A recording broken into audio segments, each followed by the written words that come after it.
So I'm going to read from the three. I rarely do this, so this is going to be really exciting for me. Hopefully you'll enjoy it as well. The first book, Canticle Vitals, uses the three Marys, or actually four, but three of the Marys of the Bible as a foil to talk about growing up woman within the family that I did. So the first poem, Assumption Obad. Daughters, beware the dawn. Parting clouds strengthen for one woman alone, tiptoeing on wisps. Delight in meats that simmer, spill out fine juices, for heaven employs no cooks or butchers. Count stars from pitched rooftops, call the moon to twist herself into a grin you share together. Or if you be unabashed, sing her open mouth, glorify and Hecate mysteries with or without the serpent guide. Daughters, beware the dawn. Wail it away, for death deals tarot cards on your doorstep at rising sun. This, your love, your life, your future. Cheeks pale as demise runs forward, so ride your own stallions now. Through thin curtains over water, salty from the work of fishermen, defy your fathers, mothers, claim bewitchment. Dawn points you to life's duty. Twist your arm to the end, what I'd give to be unbound now that I am dead, what I could do at night. So this next poem. Ascend. Imagine aged Adam, still bleeding his pleas for blazing swords, for angels struck deaf by God who cannot hear him begging for the keys to the kingdom. He bows his gray head, guilty, 2 sons gone and a prodding rib remains. Her forked tongue licks his lips with pomegranate juices that thunder bones dry, aching for garden solitude. Imagine his feeble mind. Flesh encased, wrapped in rough stone-hewn hands, God's fired clay cracking into stoop, weakness as salt leaks from eyes with room for rainbows, eyes with room for breast remembrances, those perfect, new-formed summits of Eve covered by green. He banishes thoughts of her youth, wrinkled body so close, his innocence so far away. Imagine his death. That of the sitter man, unwashed hair locked by the soot of burnt skin, running from heaven, running from angels, running from favored son, blood, love gone, and marriage remaining, running from time to rest on an upper region of hell's earth.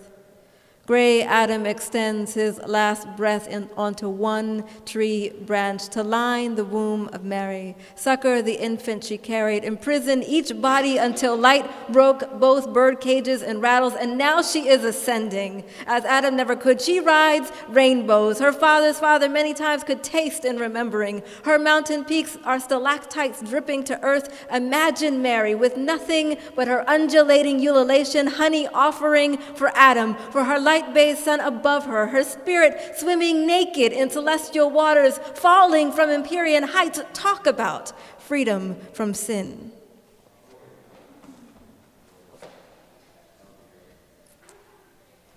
So, monologue of Shallow River. Maybe. Yes. After Araceli Skermai, rustling leaves that tease over water's wind, static on a black and white television screen when the hanger does not serve, or starch ribbon whispers down the back of a First Communion girl. This is what they say is the sound of my voice. Almost a sound because no one gets it right. No one dips fingers or tastes me tender with the tongue and says she sounds like a river.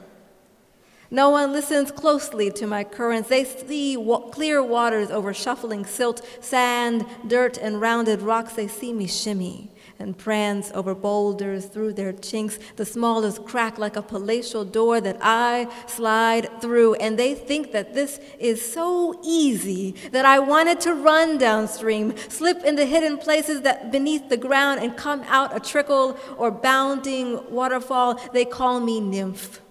and imagine me supple, limber, and wanting to play, forgetting how even I, the shallow beauty, hold pits to drown without pity. What can I do against my nature? They forget the days when they floated makeshift prayer boats along my face or plucked it with their foolish skipping stones, how they thought I was unchanged, not knowing that I bore the scars downriver deep. They want to say they love my sound, the feel of my fingertips against their bodies, never imagining that if I could take the water they claim beneath those fragile skins, I would make it mine. Sinister River. So some poems from the new book, which is all over the place. And it talks a lot about family and location, dislocation, belonging and not belonging within spaces that you think you should. So this poem is very, very short. From the pictures that remain after a flood, she fair, he only one photo of a kiss, sepia 60s. I wish I had known them then. Cascades of shining, project love, ether I was still watching, see me at the moldy edge, watering time. A place to press roses. So my grandmother passed last year, and it still hurts. It still remains vibrating within me. And this is the poem that I wrote after. A place to press roses. In Catholic school, we were told of one saint who long after death's rank scent trail should have wound itself through her pores around her stillness. Invisible gardens outpoured their floral bouquets, and this is how they knew she was holy. Mommy smells like powdered roses tinged with a touch of garlic that clings to the skin when the pounding to meal flavor goes deep and brutal. Dinner bubbling downstairs, we share her bed, my brother on the right, me on the left. All he needs is silence to snore his rhythm dreaming. She turns, cradles me beneath, close, her arm above my head, the meeting place of salt and talcum flour. She turns the pages of the Bible. Sacred, when thin pages unfold, her mouth near singing the words in Spanish, divine mysteries unfolding in the thin afternoon light that parts the shades. When wonder embraces every element, it is easy to forget.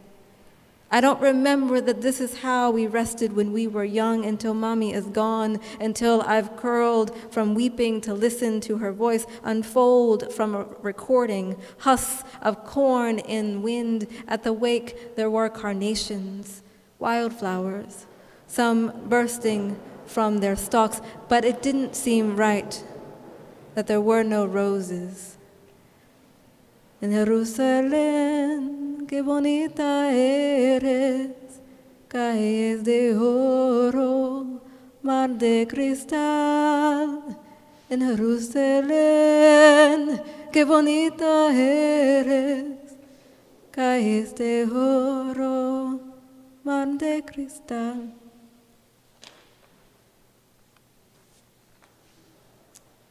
So another family poem, but not a nice family poem.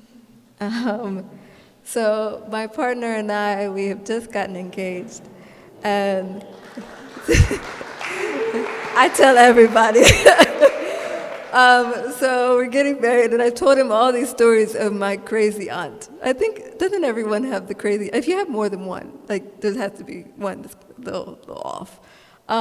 For a few years, she made perfect sense. She was like liberal and feminist, and I was like, where have you been my entire life?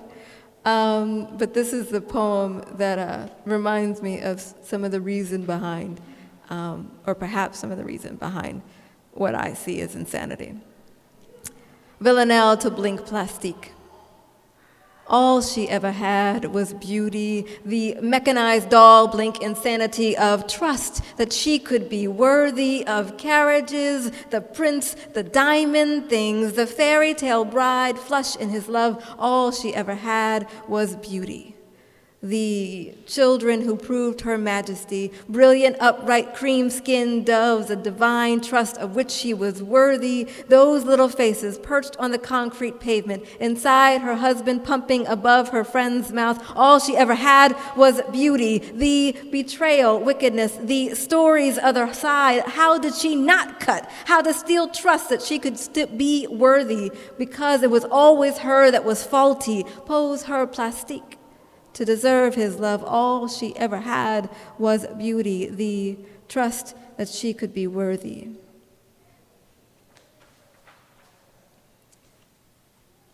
Sometimes I think of her and I think of the trauma, and then I think too of the love. I think of the great caring within her. So, all that time waiting to bloom.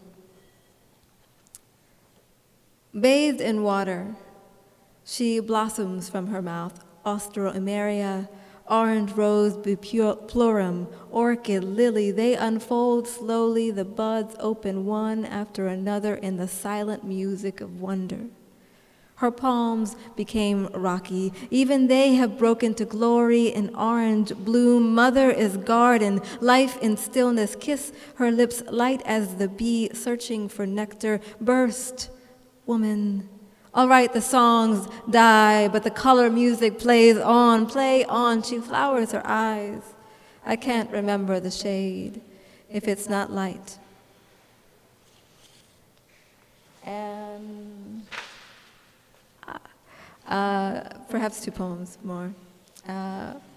One, a love poem for my love, and another, a love poem for this. Maybe, with entrance from maybe this time, cabaret. Maybe this time I'll be lucky. Maybe this time he'll stay. Maybe this time, for the first time, love won't hurry away. Oh, that's nice. Maybe when I kiss his lips, honey will coil in the caverns of my mouth, buzz with a sweetness that comes from traveling on air, trusting that somewhere there will be the stuff of engoldening. And maybe when I grace his beard, tremulous, the feel of petal gruff will root at the nub, thrill me to giggling like a child running through the thrush magic of a lavender field in full bloom. And maybe when I nuzzle his hair as he rests his head at my breast, the coconut oil perfume will transport us into beachside languor, where even in stillness there is the cool clarity of breeze, blow, breath. And maybe, just maybe, he'll remain fiery to panting, as inexhaustible as a sun. Suns do cool. Stars fail, disappear with a wink. Galactic fireflies in the distance, bearers of 1,000 names, are long dead before carrying one. Nothing lasts forever, but a moment, a maybe that seems to extend to yes.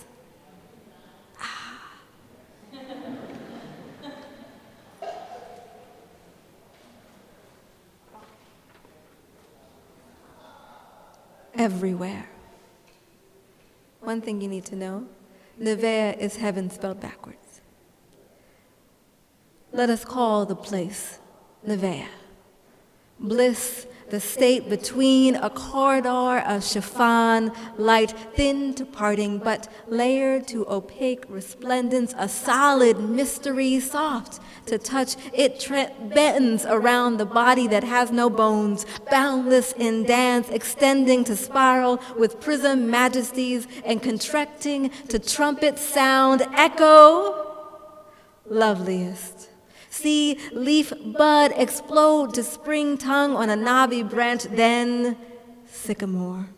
Shoot up to pulsing orb, then crumble, then dust, then again, a cycle of rebirth in an instant, a swirl of breath. The you imagines me, us belong to one another, coil and glimmer, water ripple, chords against stone, sachet of sound, how sound interpolates light, gender dissembles more than echolalia, how spark, synapse pulses in complement, discord that leads to and from a chord, fluid path. Call this place Nevea, though it has no name, but holds tendrils of thrush, quick spin like ladybug on back, or quicksilver salmon, calculating force to effect change, climb flight.